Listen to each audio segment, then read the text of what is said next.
Ja. Liebe Zuschauerinnen und Zuschauer, ich begrüße Sie ganz herzlich zu unserer heutigen Folge von Bordeaux. Während Sie es bisher in den Videos gewohnt sind, dass ich zu einem Thema zu Ihnen spreche oder referiere, ja, es gibt einige von Ihnen, die meinen, dies geschehe im Stile einer Vorlesung, möchte ich quasi heute die Perspektive wechseln. Also bei den bisherigen Videos sitze ich vor der Kamera und nun bei dem nachfolgenden Video bin ich der Kameramann und Sie begleiten mich quasi während des Videos auf meinen Besuch bei Francois Mitjavile auf Tertre Roteboeuf am 17. April diesen Jahres. Also das ist dann in der Woche vor den eigentlichen Primärverkostungen gewesen. Ich wünsche Ihnen nun viel Spaß beim Schauen des Videos und ich würde mich sehr freuen, wenn wir auch uns beim nächsten Mal hier wiedersehen. So, okay. Du gehst. Wir haben Zeit, wir haben Zeit. On ferme les portes derrière vous, donc vous continuez. D'accord. Ja, ja. Okay. So. Venez voir. Alors, là. Vous vous installez où vous voulez, where you want to sit, and we start talking about war. Yes. But as you feel it. Ja, okay, dann. Alors, donc, So, first of all, we're very glad to be here. Is that Yeah, possible? We're very glad to be here, and this is a very honorable place. And I think if you could tell us a little bit, the history or the way how you come here, and what is special about your approach to making wine, and what are your thoughts about that? it's the first point before anything. As I know myself well, I try to know myself better than anyone else. When you say it's an honorable place, I can assure you that I am not respectable at all. Except, unfortunately, that I'm old.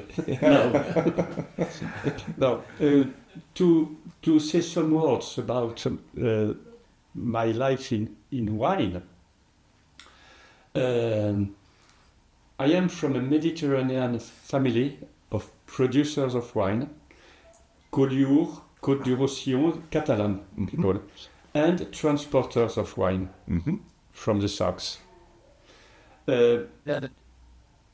My father had vineyard in the south before he died.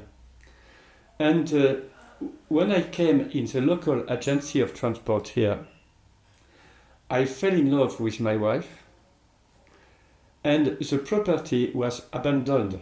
Her father died 20 years before. At what time was that when you arrived here? We arrived here in 71. 71. And the property was abandoned. The cousins of my wife were directing the property, producing the wine with their proper wine. So I decided to start back the property. I was employed at Figeac 2 years as basic employee. They were extremely gentle. I'm always grateful with Marie-France Manocourt and her husband before. We are good friends because they give me the opportunity of all the basic work in the vineyard, in the cellar, everything. I made everything as a basic employee, and I took notes and I learned a lot of things because they had an excellent know-how. And that was 70s. That took times, you know. I married here in 71, took time. It was in 75 and 76. And in 78, I take back the property. Okay. I start again here. We had big, difficult financial question. We were near bankrupt twice, you know, very near. And afterward, it went better. So I was lucky during my life because, you know, in a human life, you can engage in a direction, and at one moment you know that you have made a wrong way. And if you are courageous enough, you change of way. And the direction I choose in my work, I'm not a creator, you know. I'm a good pupil of the know-how. And I had tasting lessons with Mr. Penaud when I was young. He was a great, maybe the greatest churcher you can imagine. And I tried to learn my job, you know, because I think that when you produce wine, you don't choose the color of your painting, you don't choose the flavor of your fruit. You just try to express in a civilized manner something which comes from somewhere, you know. So sometimes it happens that some people used to say, Monsieur Mitjavile in 88 he produced something elegant, and in 89 he produced something opulent. And I was hurt because I said, I was not pretentious enough to think that I could produce elegant and produce opulent. I just tried to feel the soil, to be a good agriculture mood, that the plant can express the best of the flavors of the fruit. And 88 is elegant and 89 is opulent, and I don't make a judgment as long as there are no mistakes, you know. And in the classic mood, because the wine is a spiritual beverage, you have finally you hide yourself. Tertre Roteboeuf 88 or Tertre Roteboeuf 89. Finally, it's not Monsieur Mitjavile. It's an expression. Hope Monsieur Mitjavile expressed it in the right way, but he is not responsible about anything beautiful. He is responsible about anything which is missed, you know, which is not a good expression. So I was in this classic French mind of the greatest searcher, which is a beautiful way of thinking, which comes from the great philosopher enlightening, you know, La Fontaine, you know, to say the simple, essential, fundamental things, you know, and not to be confused, you know.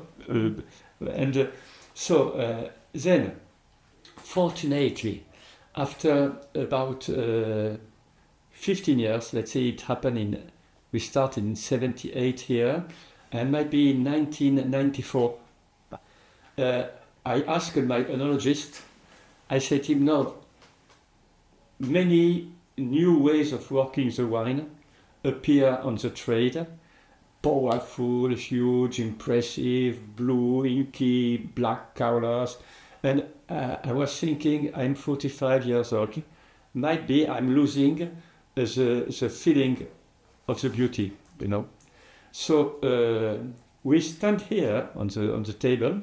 We did not taste any wine. It was with all the files of our work during the last 15 years. And we discussed. And it appeared something which was excellent, you know. When I say it's very courageous if you have to change of way, you pass a time in your life where you are driving because you have not the time and you go, oh. And one time, at a moment in your life, you have a little bit more time, you look and you say, which way I have chosen? Is it all right or not? And if you are satisfied, if you feel it's a good way, then you can improve it much better because you know why you wanted to work this way. And with my enologist, it appeared he was an old man, fabulous. And he said me some things very important. He said me first, Monsieur Mitjavile, you are, people think that you are something, making things new. In fact, you are incredibly classic in your approach, you know. But when you are classic, you are original. Because c'est vrai, you know, the expression of pure vintage, of all that. And second thing, he said me, you work somewhat dangerously because you want your wine, like in old times, in long growing up in barrel, you want your wines to be evolved in the flavors, and you flirt it. So be careful on volatile, because more the fruit is opulent, less it is acid. More you work in a warm cellar to evolve the flavors and everything, more you risk the diseases, bacterians, yeast and everything, volatile everything. So so more you work in these fragile opportunities of a fruit which has more flavor but can be a little bit more easily more degraded, then he said, please be careful about that. Third point, he said me something very important. Third point, he said, anyway, the taste of the mass, you have not millions of bottles to sell. You have clients who like your ways. So you have not to take care about the tendency of the faith. You don't mind about that. You can earn your money, you can sell your wines to these clients, they like this way. So, and third point, he says, which was very important, he said me, in fact, in the very classic mood, from the type of harvest of the fruits you have when you harvest, from the way you work it in your cellar, you push your wine, like with a ball, you know, he makes this movement, he said, you push your wine in an evolution process of the flavors till the bottling. And then I understood something the fact I understood what I was doing inconsciently, because I was just a good pupil of the classic know-how, the fact I understood it made, you know, when you know your way, made that I could improve much better. Because I say, I like that. I want to pursue this way. And I know which way I have to pursue. Then it improved better. So I have been in the comfortable situation of someone that during a professional life, I just had to improve constantly to build more solid achievement of the know-how, and that is a real beautiful opportunity you can have, you know, real beautiful, because I love the history of civilization, I love human history, and I think every generation makes a little step on what have been made before, you know. And this, you know, when you sit here, so many people have sat down here, have died here, and then you are there, you are in a comfortable situation where you can look the future quietly, you know, because you have many people who are behind you talking very gently. And you know, but so you are very well rooted. I mean, yes. It's a nice sign, because you're sitting in a chair and it has four legs, and the legs are the roots in some way. I work the wine, you know, in every country. Something very important, I would say, is the concept of appellation d'origine. The concept of appellation d'origine takes its roots extremely far away in human history. You find it in ancient Egypt. You can have a card of the terroir, of the vintage, of the cellar master. You find it in ancient Mesopotamia, you know. This comes because the wine is a spiritual beverage. Vena in Mesopotamia, Vena, it was already Vena, it was a goddess. Mm-hmm. And it came probably from an alcohol before it was a vineyard coming from India to Mesopotamia. Well, we don't know exactly, but spiritual beverage with a concept of transcendence, but the paganic god of the disorder of the life, of the tragedy, who is Dionysus. So it's extremely wide, you know.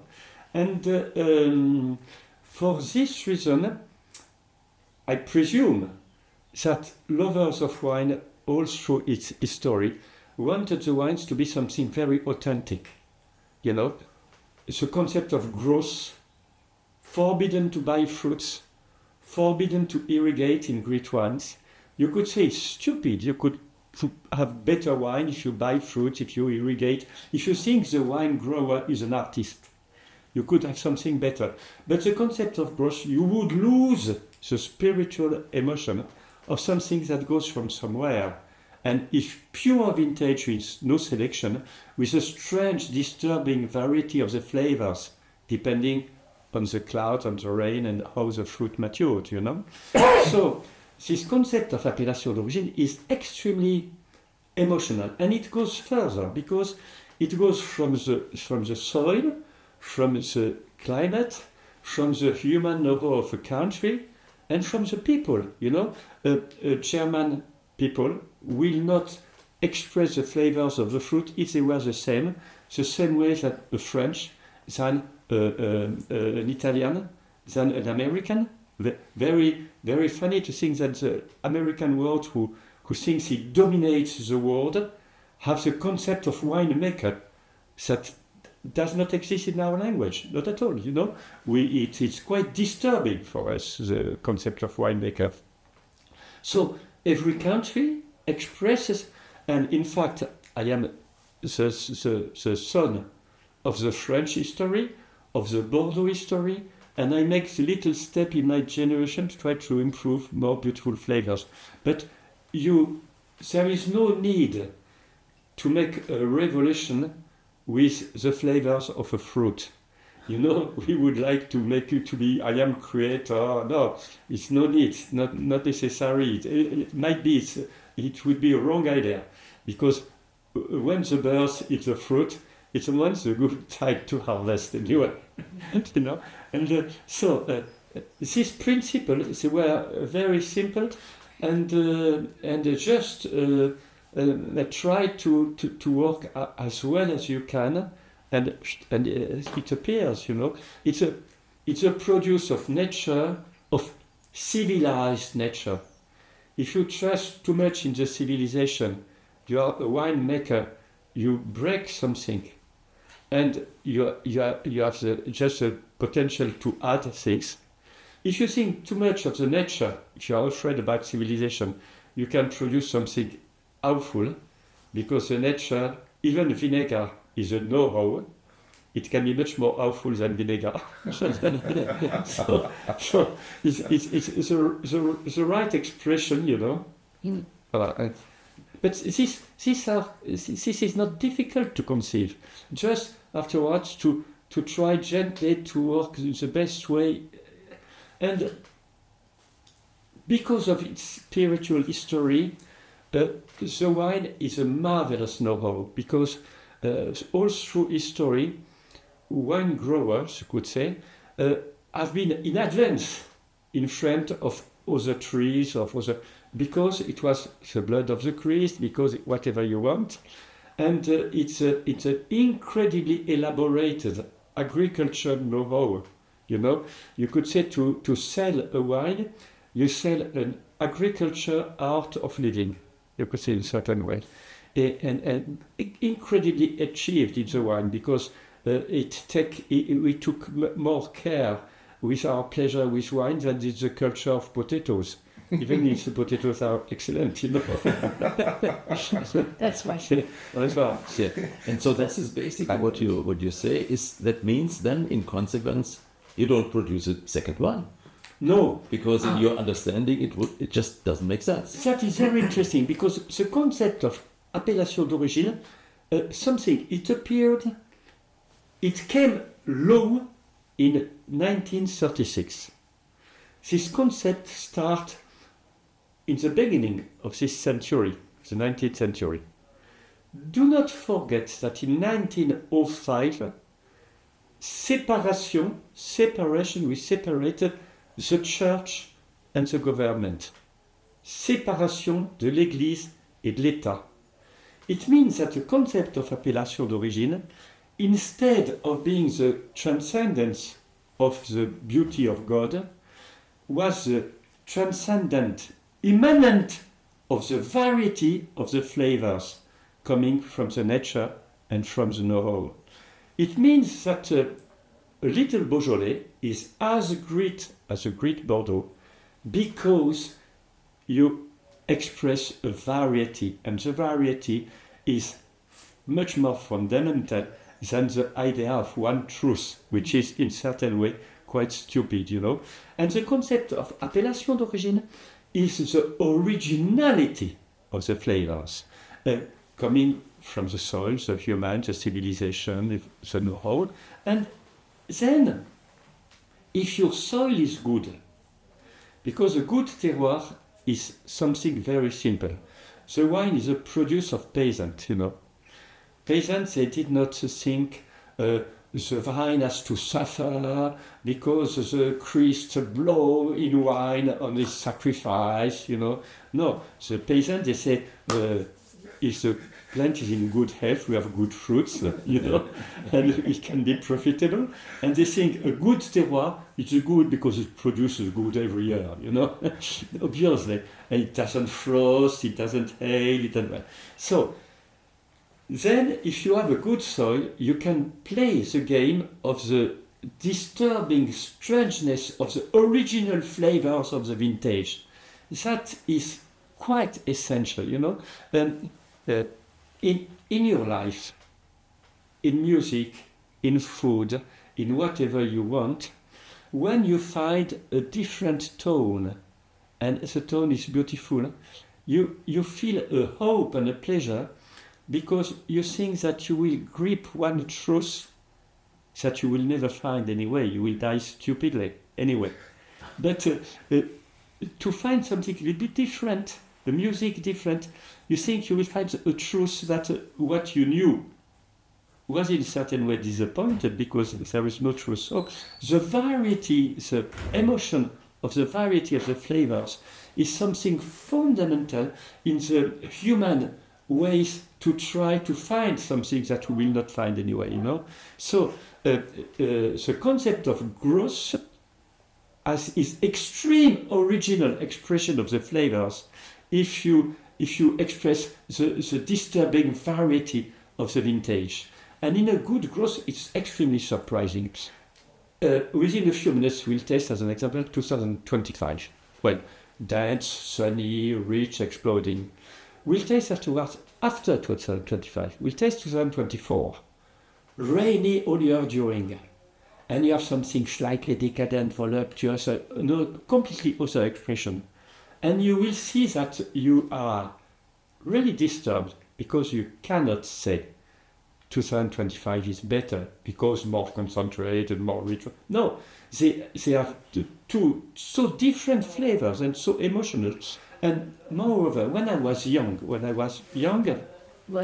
80, 84, all these vintages, little vintage, what we call little vintage, they were harvested earlier to secure not to be rotten, and they were generally a little bit acid, aggressive, and a weak expression. You know, you question 85 or this vintage, but a period in human progress of understanding the plant, pruning, that all your grapes are in front of the south, in a better microclimate and everything.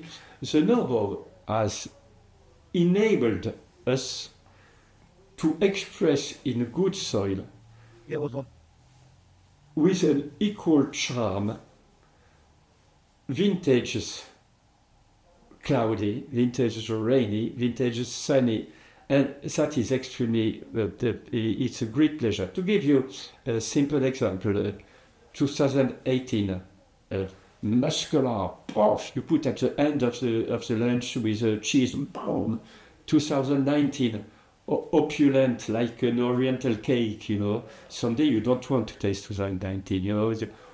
Someday you want that, you're strong, your liver is good, you want to eat, wow, you know. 2020, a little bit strict, severe to wait. 2021, very difficult, rainy and degraded. 2022, incredibly dense, you know, and quite, you could say, a little bit strict, you know. We'll wait. But 2023, a climate regular, slightly rainy, sunny, and a beautiful harmony, They're ample, all the violins sweet together, very charming. 2024, we talked a few minutes ago.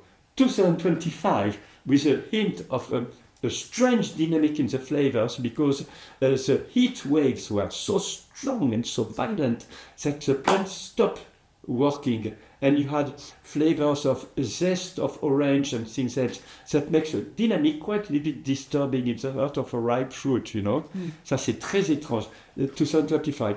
So, well, a vintage like 2006, which is beautiful now, 200 millimeters of water during the 2-3 weeks before the harvest.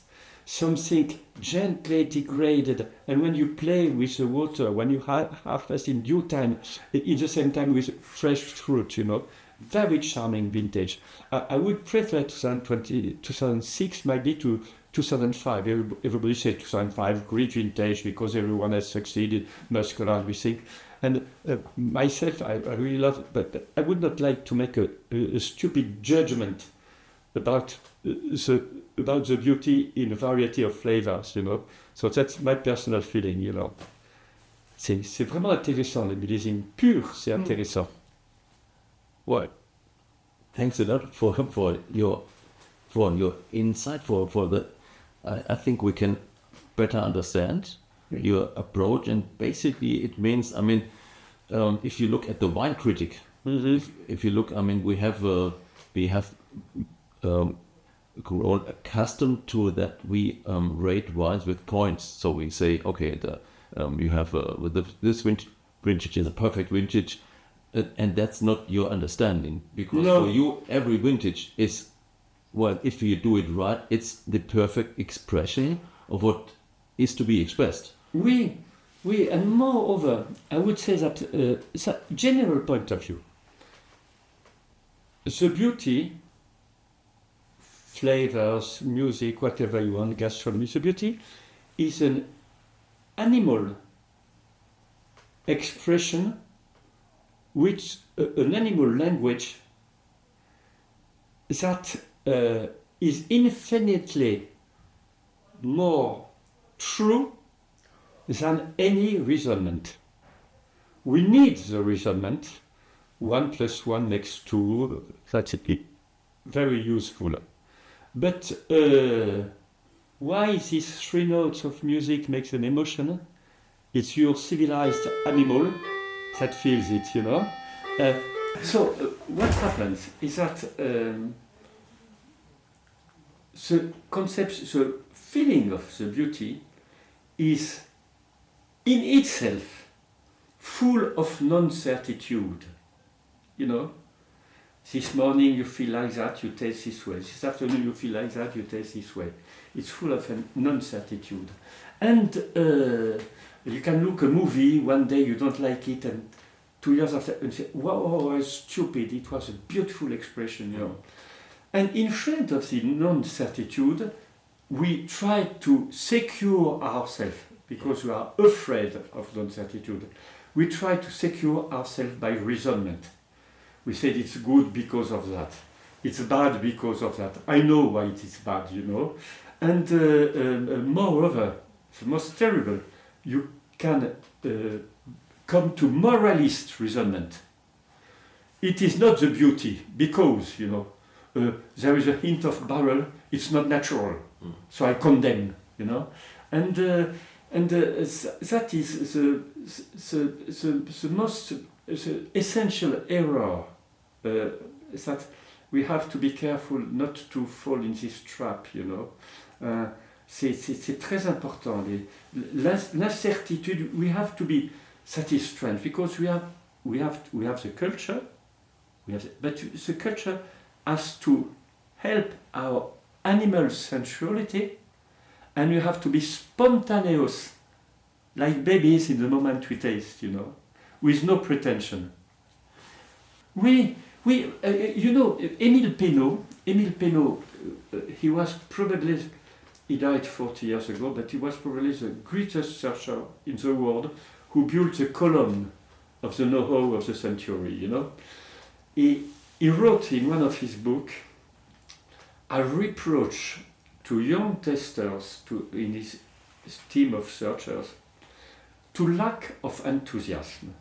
And he said something, might be because it's more easy, I would say by reasonment, it's more easy to talk about the defaults than the quality where there is no reasonment. You just say, you say some words, and he said that, I'll try to make an analogy, and you tell me if I understand what you mean, and I agree with that. I love Rembrandt, I love this painter. You can analyze a painting of Rembrandt. You look at the fur and say, oh, the detail. Oh, look, the fur is perfectly done. Oh, look at the light.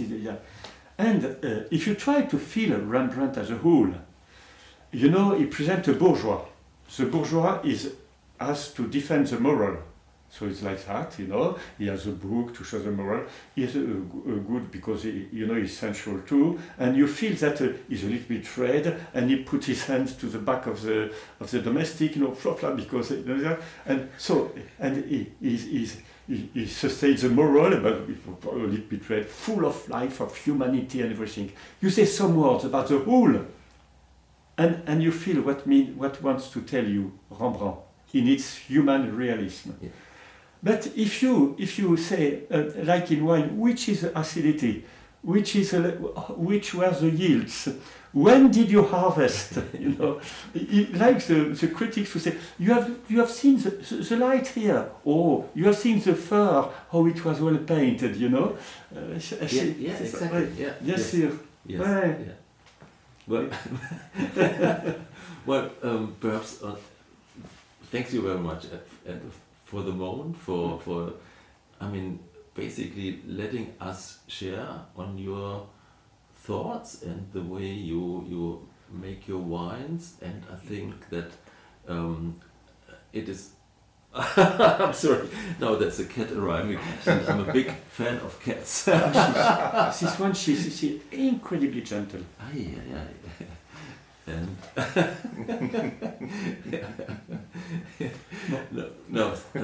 I think that you're totally right that we dissect wines, and so just let us just have the experience now to taste your wine. Yeah. Okay. Yes.